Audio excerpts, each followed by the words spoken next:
आज मैं आप तृतीय वर्ग के छात्रों को पाठ्य पुस्तक हिंदी से तृतीय पाठ तीसरा पाठ लेसन 3 पढ़ाने जा रहा हूँ।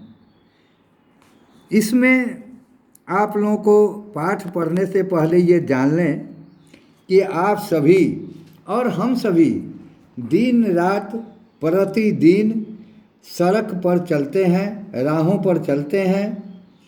तो राह पर चलने के कुछ नियम होते हैं और उस नियम को इसलिए बनाया गया है कि आप लोग सुने होइएगा कि ये कहावत है कि सावधानी हटी तो घटनाएं घटी।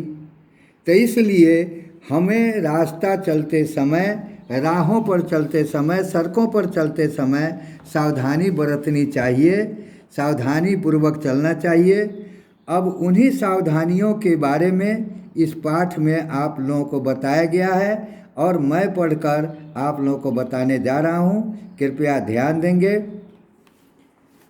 यह तो आप सभी जानते हैं कि आपके चलने और यातायात का स्रोत सड़कें हैं। इन पर दिन रात मोटरें और कारें चलती हैं। बस, ट्रक, मोटरसाइकिलें और स्कूटर दौड़ते हैं। क्या आपको सड़क पर चलते हुए डर लगता है? शिक्षक ने पूछा। हाँ, सड़क पर डर लगता है। उस पर चलने में खतरा है। हम किसी सवारी से टकरा सकते हैं, सर, रागिनी ने कहा। रागिनी ने कहा कि सर, खतरा तो ज़रूर है। हमें तो बहुत डर लगता है कि अगर हम चले सड़क पर तो हम कहीं ठोकर लग सकता है, कोई घटनाएं घट सकती है। फिर क्या करना चाहिए रागिनी? शिक्षक ने फिर पूछा। आप ही बता दीजिए सर। तो सर ने कहा कि सड़क के बीच में मत चलो। सड़क के साथ साथ पैदल चलने वालों के लिए फुटपाथ होता है। फुटपाथ कहते हैं, आप लोग सड़क पर चलते हैं तो देखते हैं कि सड़क पर ढाला गया सड़क है और ढालुआ सड़क के दोनों तरफ कुछ कच्ची सड़क है, माने कच्ची रास्ता भी है, जिसे फुटपाथ कहते हैं। तो आदमी को ज़्यादातर चलने वालों के लिए फुटपाथ होता है, उसी पर चलना चाहिए, शिक्षकों ने समझाते हुए कहा।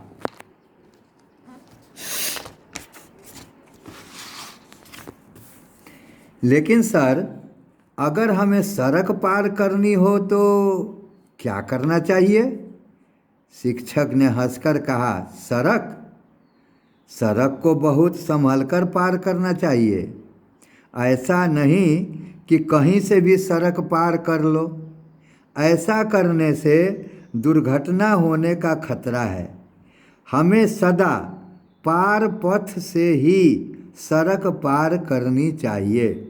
पार पथ, देख रहे हैं कि कहीं कहीं रोड पर आप लोग अगर चलते होइएगा तो रोड में ऐसा उजला उजला चिन्ह लगा हुआ होता है जिसे पार पथ कहते हैं। तो जब भी रोड के बाएं से दाएं, दाएं से बाएं अगर जाना हो तो इन चिन्हों पर बनाए गए जगहों से ही पार करना चाहिए और इसे ही पार पथ कहते हैं। पार पथ को अंग्रेजी में जेब्रा क्रॉसिंग कहते हैं और जेब्रा क्रॉसिंग के बारे में आप लोगों को सर जी बताए होंगे। तो सड़क पार करने से पहले यह देख लेना चाहिए कि सड़क पर आगे बढ़ने के लिए कहीं हरी बत्ती तो नहीं हो गई है। लाल बत्ती होने पर ही पहले दाएं फिर बाएं देखकर सड़क पार कीजिए। यदि लाल बत्ती जल जाए, लाल बत्ती होने पर ही आदमी को दाएं बाएं देखकर और सड़क पार करनी चाहिए।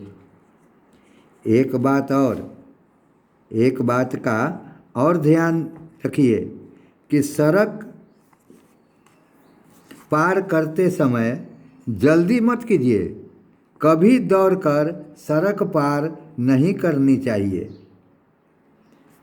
प्रमुख नगरों में वाहनों की भरमार के कारण बड़े बड़े नगर हैं जहाँ प्रतिदिन लाखों लाख गाड़ियाँ चलती रहती हैं, वैसे प्रमुख नगरों शहरों के लिए जहाँ गाड़ियों की भरमार होती है, उस भरमार के कारण कई स्थानों पर भूमि के नीचे पार पथ बन गए हैं। पार पथ माने रोड के नीचे से खन कर और रास्ता बनाया गया है, ताकि रोड के ऊपर से न पार कर आदमी नीचे ही नीचे इस पार से उस पार चला जाए, ताकि दुर्घटनाएं न घटें। तो पैदल पथिकों की सुविधा के लिए ही यह प्रबंध किया गया है। इसका प्रयोग करने से समय भी बच जाएगा और दुर्घटना भी टल जाएगी। कुछ बच्चे जो अपने माता पिता के साथ कार या स्कूटर से कहीं जाते आते हैं, दो बातों का ध्यान रखना चाहिए उन्हें। पहली बात तो यह कि पापा या मम्मी जब गाड़ी चला रहे हों तो उन्हें यह मत कहिए कि पापा या मम्मी और तेज़ चलिए। उस गाड़ी से आगे अपनी गाड़ी निकाल लीजिए, ऐसा कभी नहीं कहना चाहिए। दूसरी बात यह है कि अपना हाथ या मुंह खिड़की से बाहर मत निकालिए। कभी कभी इससे दुर्घटना हो जाने का डर रहता है। गाड़ी चाहे जो चला रहा हो, उससे ज़्यादा बात मत कीजिए और न ही उसके साथ छेड़छाड़ कीजिए। तो इन बातों का पालन करने से हम दुर्घटना की स्थिति से बच सकते हैं। हमारे साथ दुर्घटनाएं कम हो सकती हैं और हम सुरक्षित रह सकते हैं, चल सकते हैं।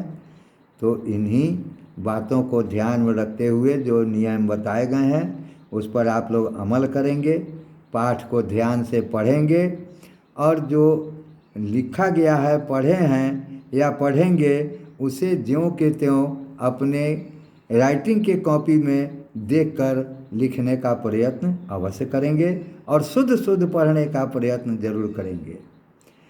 इस पाठ के आधार पर आगे आपको पाठ बोध दिया गया है। इन पाठ बोध में से प्रश्नों को पढ़ेंगे। मौखिक प्रश्न का उत्तर एक शब्द में भी आप दे सकते हैं, आगे प्रश्न का उत्तर लंबा हो सकता है।